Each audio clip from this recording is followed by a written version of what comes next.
we're actually going to set our brooder up inside the chicken tractor and use it so that they can be on grass right away, immediately. And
oh, fudge knuckles.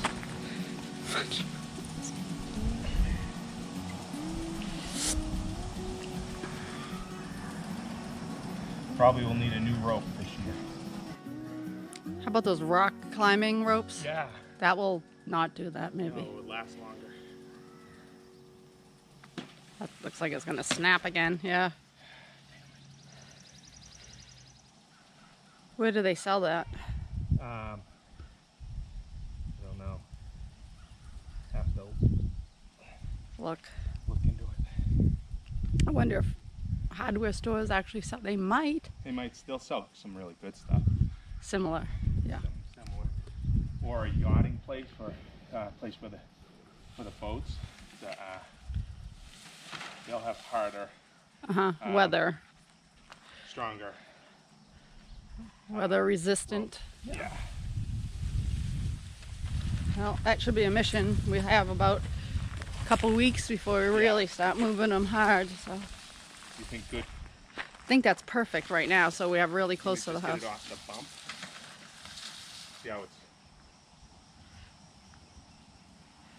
Well, you're gonna take the legs off, the wheels off. So You know, this year our chicks are coming. At some point this week, they've said we're getting 8 more laying hens and 30 meat birds. We made the tractor last year. It's John Suscovich's design, which we found really, really good. The plans were excellent, easy to follow. But we're going to do things a little different this year because it's June. We're actually going to set our brooder up inside the chicken tractor and use it so that they can be on grass right away, immediately. And we'll put in a heat lamp and everything with it. The only modification we made to the chicken tractor is we ran some hut fence around it, as you can see. Basically put on the little holders, ran it up over the wood, because we do have predators here. We have foxes and bobcats and minks, but foxes are the biggest ones. Last year when we were running our meat birds, we actually watched a fox at dusk run over to the tractor and do a full loop around the tractor within about a foot or two of it.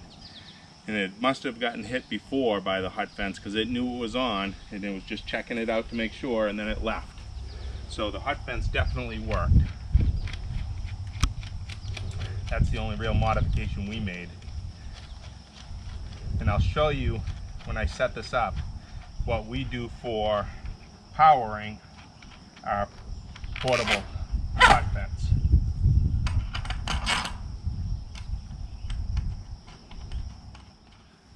Let's go get the stuff for the brooder. So So we've gotten most of the stuff we need to set up our brooder all put together.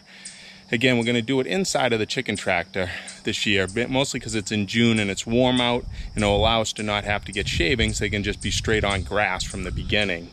What we use for a brooder box is this system here, which is really a design from Lumnah Acres, which we thought was brilliant. We've been using this now for years. It was one sheet of plywood that was cut down into 4 different pieces, and then he cut grooves into it, as you can see, to basically put it all together. I'll put a time lapse for you guys to see us putting together all of the different stuff, and also in the description of the video, I'll try to put a link to his video on him making this brooder system. It's pretty ingenious, which is nice. This is the system that we use for hut fence, as far as a portable hut fence system that we put together. It's basically just a tote, and inside the tote is a used battery that we can recharge. We have 2 of them. We had bought the batteries new, and then afterwards we found out that ideally you can get them for free from your local mechanic, because a car battery that isn't strong enough to start a car can still hold enough of a charge to run the hut fence system, and then the hut fence basically just plugs right onto the battery itself, which is great. And we have grounding rods that we can pound right into the ground.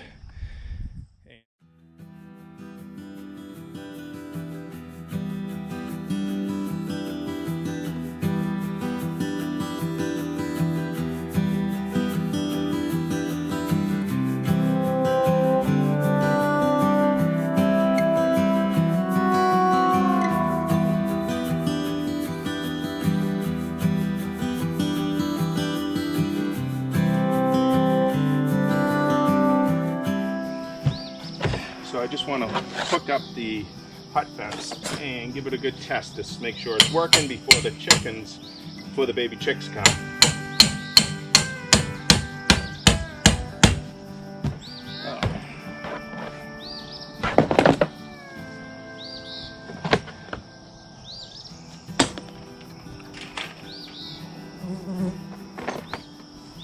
You can hear it clicking.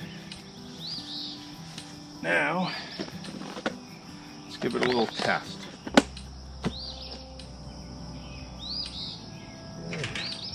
It's hitting good, not super. So as you can see, the brooder fits in here perfectly. What we use for our heat lamp is a reptile bulb. That way there's not a bright light on the chicks 24 hours a day in the middle of the night. And we like to have multiple feeders and multiple waterers set up for them, so that if one of the waterers gets knocked over, they still have plenty of extra water, which is important. And I think this will be great because, again, like I said, they're going to be right on grass immediately. We'll be able to move them inside the tractor at least once during their time in the brooder. And then if we need to move them again, we'll move the whole tractor itself to the next section of grass. Thank you for joining us on the homestead today, and if you'd like to follow our journey, hit the subscribe button and leave us a comment. We'd love to hear from you.